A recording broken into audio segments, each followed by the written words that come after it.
நான் உண்டு என் சோய உண்டு நான் டைப் அடிச்சிட்டு நீ வேற வந்துருவா குடி தின்னுட்டு இருந்தா முன்ன எப்படி இருக்கும் சரி சும்மா இப்ப தானே விட்டு போனா தின்னுட்டு மாதிரி வரக்கூடாதா வேணாம் நான் சாப்பிட்டு வரேன் சரியா இல்லை கொஞ்ச நேரம் வெயிட்.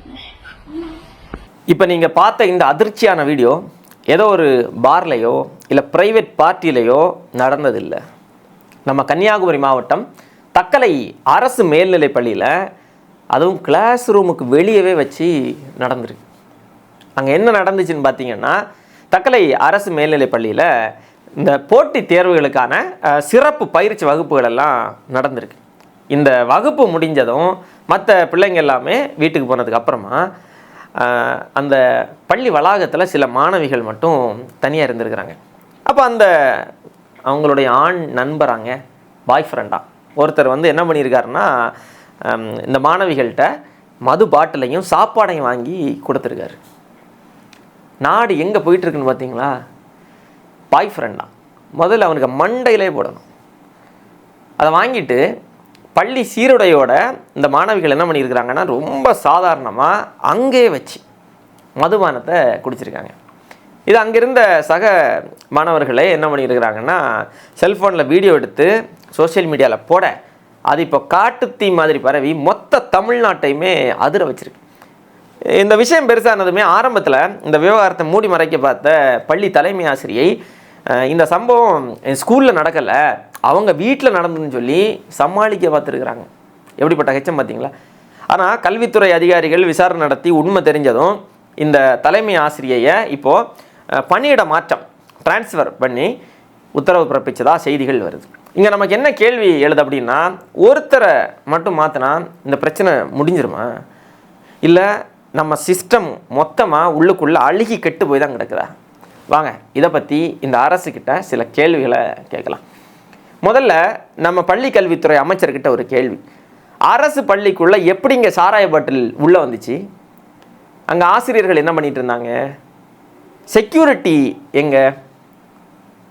இது வீடியோ வெளியே வந்துச்சு, வராமல் எவ்வளோ நடந்திருக்கோம். அந்த மாணவிகளை பார்க்குறப்போ புதுசாக செய்கிறது மாதிரி ஒன்றும் எது பதட்டமெல்லாம் இருந்த மாதிரி தெரியலை.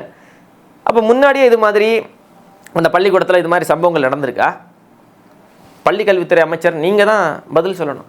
உங்கள் ஆளுங்க தான் அங்கங்கே விசில் அடிச்சுட்டு ஆய்வுகள்லாம் போகிறாங்களே, அவங்க கூட கண்டுபிடிக்கலையா இதெல்லாம்? உங்கள் அரசு இயந்திரம் இதை வந்து கவனிக்கவே இல்லை, அப்படி தானே? இதுக்கெல்லாம் நீங்கள் கவனம் கொடுக்குறதே இல்லை. அப்போ உங்களை நம்பி எப்படி எங்கள் வீட்டு பிள்ளைங்களை தைரியமாக அரசு பள்ளிக்கூடங்களுக்கு அனுப்ப முடியும்? அடுத்து நம்ம மதுவிலக்கு மற்றும் ஆயத்தீர்வை அமைச்சர், நீங்கள் என்னடான்னா இப்போ புதுசாக டாஸ்மாக் ஆன்லைன் முன்பதிவு இணையதளத்தை ஆரம்பிச்சிருக்கீங்க. நாட்டுக்கு ரொம்ப முக்கியமானது இல்லை? ஆன்லைனில் புக் பண்ணிவிட்டு கடையில் QR கோடை காட்டி ஈஸியாக மதுபானத்தை வாங்கலாம்னு இவர் சொல்கிறாரு. மக்களுடைய கோரிக்கை. நான் கேட்குறேன், இதனால் சின்ன பசங்க யாருடைய ஃபோனையாவது வாங்கி இன்னைக்கு தான் இங்கே வச்சுருக்கிறாங்களே எல்லாருமே ஆன்லைனில் புக் பண்ணிவிட்டு ரொம்ப சுலபமாக மதுபானம் வாங்கிட முடியும்னு சமூக ஆர்வலர்கள்லாம் கத்திட்டு இருக்கிறாங்களே, அது உங்கள் காதில் விழுதா இல்லையா?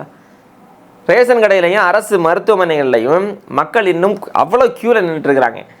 அவங்களுக்கெல்லாம் டிஜிட்டல் வசதி பண்ணி தராத இந்த அரசாங்கம் குடிகாரர்களுக்கு மட்டும், குடிகாரர்கள் சொல்லக்கூடாது, மதுப்பிரியர்களுக்கு மட்டும் ஹை ஸ்பீட் ஆன்லைன் இன்ஃப்ராஸ்ட்ரக்சர் அமைச்சு கொடுக்கறது தான் உங்களுடைய முதல் ப்ரியாரிட்டியில்.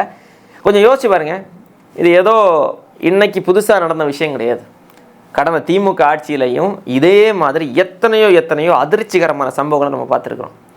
இந்த பசங்க அப்படியே ஸ்கூல் யூனிஃபார்ம் போட்டுட்டு பஸ்ஸில் குடிக்கிறது, கிளாஸ் ரூம்லேயே பிறந்தநாள் கொண்டாட்டம் எல்லாம் பண்ணிவிட்டு அங்கே வந்து தண்ணியை போடுறது.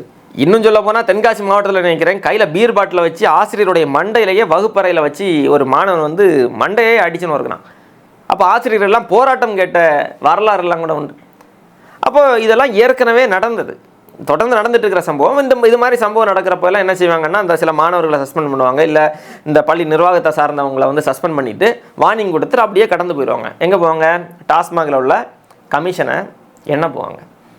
இப்போ ஆட்சி மாறி இருக்குது, ஆனாலும் காட்சிகள் எதுவுமே மாறினது மாதிரி தெரியலை. கடந்த ஆட்சியில் இதே தவறு நடந்துச்சு இல்லையா? அப்போது புதுசாக ஆட்சிக்கு வர்ற இவங்க ஏற்கனவே இருந்த ஆட்சி முறை சரியில்லை, அவங்க தீய சக்தி, அவங்க ஆட்சியில் முறைகேடுகள், மோசடிகள், நிர்வாக சீர்கேடுகள் நடக்குது, அதையெல்லாம் சரி செய்கிறதுக்கு தான் நாங்கள் வர்றோம்னு சொல்லி தானே இவங்க வந்தாங்க. இப்போ இந்த ஆட்சியில் இந்த 2 அமைச்சர்களும் இவங்க ஆட்சிக்கு வந்ததுமே, எங்கள் கடந்த ஆட்சியில் நம்ம துறையில் வந்து இந்த சிக்கல், இது ஒரு பெரிய சிக்கல் இருந்துச்சு, நம்ம ஆட்சியில் இந்த சிக்கல் வந்து நடக்கக்கூடாது, அதுக்கு நம்ம பேசி நம்ம சில முன்னெச்சரிக்கை நடவடிக்கைகள்லாம் எடுப்போம்னு ஏதாவது நடவடிக்கை எடுத்தீங்களா? இது குறித்து ஏதாவது ஆலோசனைகள் செய்யலை. அப்படி செஞ்சுருந்தா இது மாதிரி சம்பவங்கள் நடக்காதுங்க. அது எப்படிங்க நடக்கும்? அப்போ அவங்களுக்கு என்ன வித்தியாசம்? அப்போ எந்த இடத்துல நீங்கள் நீங்கள் ஆட்சிக்கு வந்து 3 மாத காலம் ஆகிறது.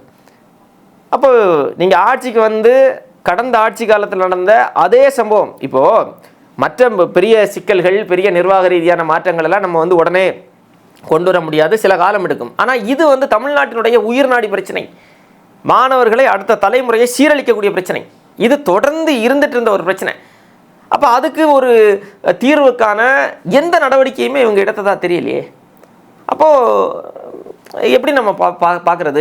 இது எந்த வகையில் இந்த ஆட்சி மீது ஒரு நம்பகத்தன்மை மக்களுக்கு வரும்? சரி, இப்போது இதுக்கு தீர்வு தான் என்ன தீர்வு?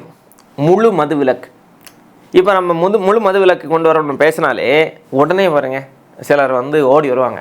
ஓடி வந்து மதுவை முழுசாக எப்படிங்க தடை பண்ணுறது? அப்படி தடை பண்ணால் கள்ளச்சாராயம் பெருகிருங்க, மக்கள் செத்து போயிடுவாங்கங்க அப்படின்னு ஒரு இத்து போகிற லாஜிக்கை பேசுவாங்க. அவங்கள்ட்ட நம்ம என்ன கேள்வி கேட்குறோம் அப்படின்னா, கொரோனா லாக்டவுன் போட்டாங்களே ஞாபகம் இருக்கா? வாரக்கணக்கில், மாதக்கணக்கில் தமிழ்நாட்டில் இந்த டாஸ்மாக் கடைகள் முழுசாக மூடப்பட்டிருந்துச்சு இல்லையா? அப்போ மதுபானம் கிடைக்காம தமிழ்நாட்டில் லட்சக்கணக்கான மக்கள் செத்து போனாங்களா? இல்லையே. உண்மையை சொல்லணும்னா அந்த லாக்டவுன் சமயத்தில் தான் குடும்பங்கள் நிம்மதியாக இருந்துச்சு. வீடுகள்லையும் சமூகத்திலையும் குற்றங்கள் குறைஞ்சிது, வன்முறைகள் குறைஞ்சிது, மக்கள் நிம்மதியாக சாப்பிட்டுட்டு தூங்குனாங்க. கொரோனா காலத்தில் குடிக்காமல் வாழ முடிஞ்ச மக்களால் இப்போ வாழ முடியாதா? கள்ளச்சாராயம் வரும்னு பயமுறுத்தி இந்த மதுபானத்தை விற்கிறது அப்படிங்கிறது வந்து அது ஒரு அயோக்கியத்தனம்.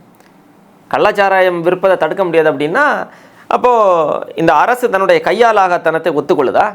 காவல்துறை, உளவுத்துறை, இவ்வளோ பெரிய ஃபோர்ஸ் இருக்குது, ஒரு ஒட்டுமொத்த அரசு இயந்திரத்தாலையும் கள்ளச்சாராயத்தை தடுக்க முடியாது அப்படின்னு சொல்கிறாங்கன்னா அப்போ அது எந்த அரசாக இருந்தாலும் சரிதான். அப்படி ஒரு கருத்தை சொல்லக்கூடிய அரசு நீங்கள் ராஜினாமா செஞ்சுட்டு போயிடலாம். கள்ளச்சாராயத்தையே தடுக்க முடியலைன்னா நீங்கள் எப்படி நாட்டு மக்களுக்கு நல்லது செய்வீங்க? அது முழு மது விலக்கு அமல்படுத்தப்பட வேண்டும். இப்படி சாக்கு போக்கு சொல்கிறத விட்டுக்கிட்டு இந்த டாஸ்மாக் கடையில் மதுபானத்தை ஊற்றி கொடுத்து மக்களை குடிகாரர்களாக மாற்றி குடும்பங்களுடைய கண்ணீருக்கு காரணமாக இருக்கிறத விட்டுட்டு இந்த டாஸ்மாக் கடைகளெல்லாம் இழுத்து மூடிட்டு ஒவ்வொரு அரசு மருத்துவமனையிலையும் தரமான மறுவாழ்வு மையங்களை ஆரம்பிங்க.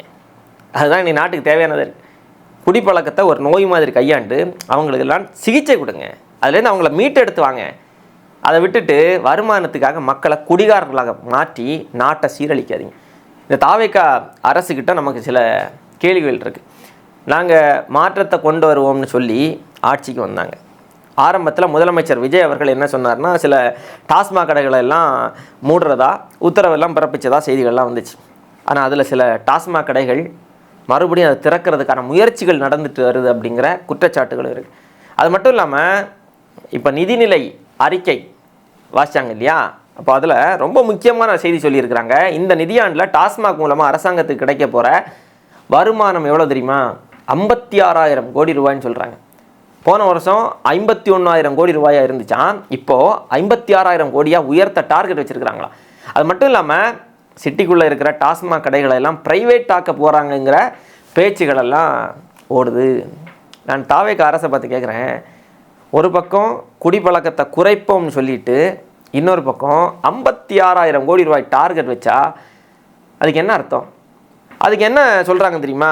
அது முறைகேடு இல்லாமல் நாங்கள் டாஸ்மாக விற்பனை செய்வோம், இதுக்கு முன்னாடி ஊழல்லாம் இருந்து இப்போ ஊழல் இல்லாதனால வருமானம் அதிகரிக்கும்னு. இதை சொல்கிறதுக்கு வெக்கமா இல்லையா உங்களுக்கு? வெக்கமா இல்லை? குடும்பங்களுடைய தாலியை அறுத்துட்டு நீங்கள் ஆட்சி நடத்தணுமா? உங்களுக்கு வாக்கு செலுத்தியதில் பெரும்பாலானவர்கள் பெண்கள், குடும்ப தலைவிகள். அவங்கள்ட்ட கேளுங்க, அவங்க விரும்புகிறாங்களா இந்த டாஸ்மாக் கடைகள் எல்லாம் தமிழ்நாட்டில் இருக்கணுங்கிற கோரிக்கை இருக்கா? அவங்க கோரிக்கை வைக்கிறாங்களா?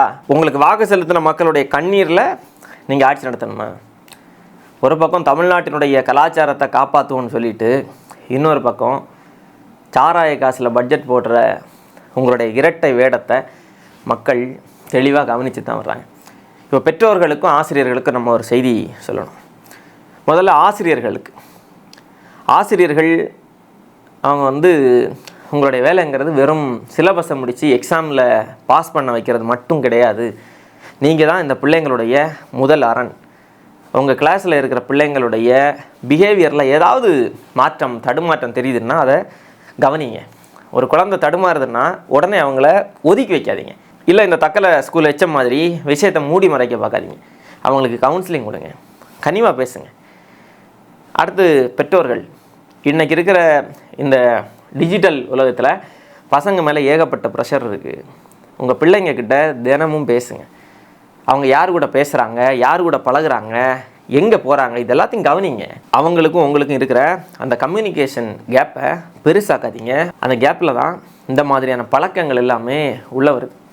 தமிழ்நாட்டுடைய எதிர்காலம் இந்த கிளாஸ் ரூம்களில் தான் இருந்துகிட்ருக்கு.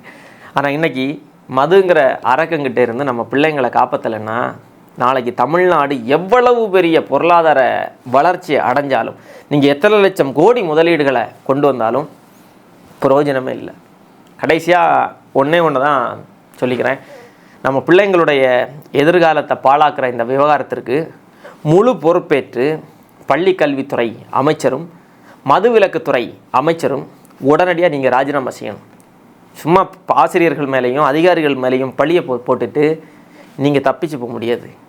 மக்கள் இந்த தவறுகளை எல்லாம் நீங்கள் சரி செய்வீங்க நம்பி தான் உங்களுக்கு வாக்கு செலுத்துகிறாங்க.